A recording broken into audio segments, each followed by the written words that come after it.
हाय नमस्कार, मी अलका चितळे ह्या चॅनलमध्ये अगदी तुमचे सर्वांचे मनपूर्वक स्वागत करते। तर मी सकाळी लवकर उठून सडा रांगोळ केली, तुळशीला पाणी घातले, त्याच्यानंतरून उंबऱ्याला हळदीचे लेपन, धूप, अगरबत्ती, अक्षदा फुलांनी असे मस्त सजून घेतले, ववळून घेतले अगरबत्तीने। सर्व मांगल्ये मांगल्ये शिवे सर्वार्थ साधिके शरण्ये त्र्यंबके गौरी नारायणी नमस्तुते। तर मी ना आपल्या इथं मी फुलं तोडून आणले, त्याच्यानंतरून आज माळ सहावी माळ असल्यामुळे म्हटलं झेंडूच्याही फुलाची माळ घालू। तर काय झालं, आपल्या इथे सुपारीचे फुलं पण होते, तर मला खूप आवडले, ते फुलं खूप छान होते। तर म्हटलं झेंडूच्या फुलाची माळ घालण्याच्या ऐवजी आपण आहे ना आज फुलाचीच माळ घालू, सुपारीच्या फुलाचीही माळ घालू। आणि काय होऊन जातं, आपल्याला 9 दिवसाच्या 9 प्रकारच्या माळी असतात। तर माळ घालताना ना मी दरवर्षी काय करत असते की आपण आहे ना जो सफेद धागा असतो, तर 9 दिवस आंबे मातेला धाग्याची माळ सफेद न घालण्याच्या ऐवजी मी काय करत असते, दरवर्षी नाड्याचीही माळ घालत असते। कारण एक नाडा घेतला ना तर त्याच्यामधून आपण धाग्यासारखे छोटे छोटे पड काढून जरी बी घातलं थोडे थोडे तरी पण चालतं। तर आणि आपण ज्या वेळेस आपण माळ बनवतो तर त्यावेळेस आपण काय करायचं, ते सुईनी गाठाला माळ हे करताना बनवताना आपल्याला पूर्ण गाठणीमध्येच अशी बांधायची आहे ती पूर्ण फुलं, आणि तेव्हाच ती गाठाला माळ घालायची। कारण आहे ना सुईनी ववून गाठाला माळ मी घालतच नाही आणि आपण घालायची पण नाही। तर गाठाला आहे ना, कारण मी बसवताना दोरडीमध्येच बसवत असते आणि आमच्या गावाला असं खाली पात्रामध्ये पण बसवतात, पण मी ना दोरडीमध्ये बसवत असते।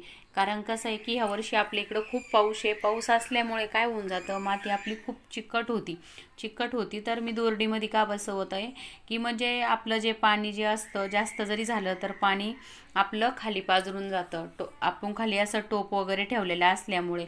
तर मग ते पाणी पाझरल्यामुळं काय होऊन जातं, आपल्या माती जे धान्य असतं ते सडत वगैरे नाही, धान आपलं छान येतं। तर ते काय होऊन जातं, चिखल यावर्षी जास्त माती वलसर असल्यामुळे ना धान एवढं खास येत नाही, सुकलेली माती असली तर धान आपलं छान येतं। तर मंगळवारी, शुक्रवारी, पौर्णिमा, तर ह्या दिवशी माझ्याकडं सोनचाफा किंवा असे सुगंधी फुलं, गुलाब नव्हता माझ्याकडे, तर मी बाहेरून फुलं आणले झेंडूचे। आणि लक्ष्मी मातेला हे रोज म्हणजे फुलं मी असे सुगंधी फुलं लक्ष्मी मातेपुढं रोज फुलं म्हणजे चेंज करत असते। तर हे पाहू शकतात आपलं एक कासव आहे, तर या कासवाची पूजा पण आहे ना मी रोज किंवा दिसाळ म्हणलं तरी पण घासून वगैरे घेत असते। कारण काय हे विष्णू भगवंताचं वाहन आहे, तर आपण हे कासव एकदम साफ शुभ्र तर कासव आपलं साफ असल्यामुळे काळपटना, जर आपण जास्त त्याच्याकडे लक्ष नाही दिलं तर व्यवस्थित पाण्यामुळं ते काळपट होतं। तर आपल्याला आहे ना कासव वगैरे साफ करून घेतलं ना तर ते कासव काय होऊन जातं, आपल्या देवाऱ्यामध्ये आपण पूजा करताना आपल्याला असं प्रसन्न मस्त वातावरण वाटतं। आणि देवाऱ्यामध्ये प्रसन्न वातावरण वाटल्यास खूप लक्ष्मी माता प्रसन्न आपल्यावर कुलस्वामिनी पण असते। तर आपण कुंकुमार्चन करणार आहेत। आज आहे शुक्रवार, माळ आहे 6वी। तर मला खूप माझा व्हिडिओ पण लेट होतोय, कारण काय होऊन जातं की मला एडिटिंग करायला त्याला वेळ लागला, त्याच्यामुळं आहे ना माझा व्हिडिओ आज लेट। आणि 9 दिवसामध्ये आपण कधीही कुंकुमार्चन करू शकतो, की 9 दिवसामध्ये तुम्ही सकाळी करू शकता, प्रत्येकाच्या वेळेनुसार सकाळी करू शकतात किंवा संध्याकाळी करू शकतात, दुपारी करू शकतात, प्रत्येकाच्या वेळेनुसार। असं काही नसतं, नवरात्र हे आपल्यासाठी शुभ असतं। आणि परडीला त्याला हळदी कुंकू मी अलगत असं लावत असते पूजा करताना। कारण आंबी माता घटी बसलेली असल्यामुळे आपण टाक किंवा परडी आपण त्याला माळा तर आपण हालू शकत नाही, त्याच्यामुळं मी वरची असे अलगद हळदी कुंकू लावत असते। तर आपण ना कुंकुमार्चन करण्यासाठी आधी मी अशा मस्त ताटामध्ये पाकळ्या वगैरे फुलाच्या करून घेतलेल्या, झेंडूच्या फुलाच्या, त्याच्यानंतर गणपती बाप्पाचा अभिषेक करून घेणार आहे। गणेशाय नमः, श्री गणेशाय नमः, श्री गणेशाय नमः, श्री गणेशाय नमः, श्री गणेशाय नमः, श्री गणेशाय नमः। तर अगोदर आपण कोणतंही काम करताना पहिल्या स्टार्टिंगला गणपती बाप्पाचंही पूजन करतो की आमचं काम शुभ होऊ की गणपती बाप्पाचं कामाला कोणत्याही विघ्न न येता आमचं काम शुभ होऊ म्हणून आपण गणपती बाप्पाचं पहिला अभिषेक करून गणपती बाप्पाची पूजा वगैरे करून घेत असतो. तर मी गणपती बाप्पा देवाऱ्यामध्येच मांडणार आहे. त्याला हळदी कुंकू अक्षदा फूल वाहून घेणार आहे. त्याच्यानंतरून टाक वगैरे आपण आंबे माता घटी बसल्यामुळे आपण तर काही हलू शकत नाही, तर टाक वगैरे आपण हलू शकत नाही. तर आपण कुंकुमार्चन करताना तर आपण फोटोवर किंवा लक्ष्मी यंत्रावर पण करू शकतो. तर आपण अगोदर आता संकल्प करणार आहोत कुलस्वामिनीला की आपली मनभावे काम जे असन तर ते पूर्ण होऊ. तर मी संकल्प करण्यासाठी हातामध्ये हळदी कुंकू अक्षदा व फूल घेतलेले आहेत. तर हा आपण घेऊन आणि आपली जी मनोकामना जी आहे तर ती आंबे मातेला सांगून आपण हा संकल्प एका ताटामध्ये व एखाद्या डिशमध्ये सोडून द्यायचा आणि आपली जी आज इच्छा असेल ते आंबे मातेला कुलस्वामिनीला आपल्याला ही सांगायची आहे. तर आणि ते पाणी याला घालायचं नाही, तुळशीला घालायचं नाही, दुसऱ्या झाडामध्ये टाकून द्यायचं. तर आपण आता महालक्ष्मीला अगोदर हे करून घेणार आहेत, अभिषेक करून घेणार आहेत. तर श्री महालक्ष्मी नमः महालक्ष्मी नमः ओम महालक्ष्मी नमः ओम महालक्ष्मी नमः ओम महालक्ष्मी नमः ओम महालक्ष्मी नमः. तर आपण असा जप करून घेणार आहे तर महालक्ष्मी मातेचा. तर माझ्याकडे ते पुस्तक नाही आहे त्याच्यामुळं मला तो जप येत नाही, त्याच्यामुळं मी हाच जप म्हणणार आहे महालक्ष्मी नमः. आणि हे जे आपण साफ करतोय तर साफ करताना ते व्यवस्थित साफ करून घ्यायचं, कारण काय होऊन जातं त्याला बर असतो तर तो बर आहे ना हातामध्ये असं घुसून जातो.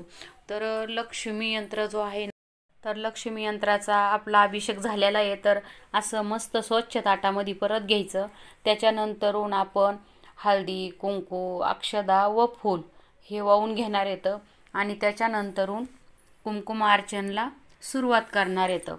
तर हळदी कुंकू अक्षदा व फूल हे वाहून त्याच्यानंतरून आपल्याला सुरुवात करायची.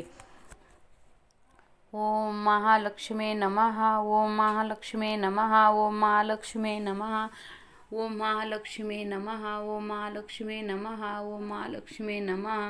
आणि ज्या वेळेस आपण कुंकू घेतोय तर ते कुंकू कलरचं न घेता आपल्याला कुंकू कोणतं घ्यायचं आहे, हळदीचंही कुंकू घ्यायचं आहे.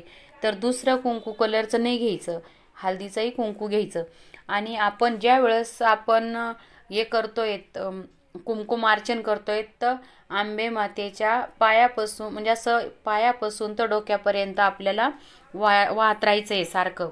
आणि कणगुळीच्या शेजारचं बोट आणि अंगठा आणि नाही तर मग 5ही बोटांनी असं जरी वाहिलं तरी पण चालतं. तर आमच्या इथं तुळजाभवानी मंदिर पण खूप मोठं आहे, पण मग तिथं पण असतं. तर म्हटलं चला ह्या वर्षी आपण घरीच करू. तर मला ब्लॉग पण तयार करायचा होता. आणि हे कुंकुमार्चन आपण ज्या वेळेस कुठं बाहेर वगैरे जातो किंवा काही तर त्यावेळेस हे लावून जायचं कुंकू, कारण आपलं कोणतंही काम झाल्याशिवाय राहत नाही. आणि आंबे माता जी असते आपली कुलस्वामिनी माता तर ही आपलं रक्षण करत असती.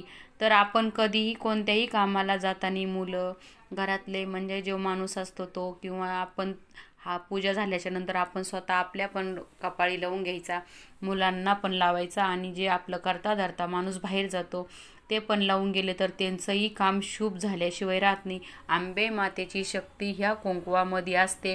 कुंकू हे आपण आंबे मातेचा अभिषेक केलेला असतो, त्याच्यामुळं आंबे माता आपलं रक्षण नक्कीच करते.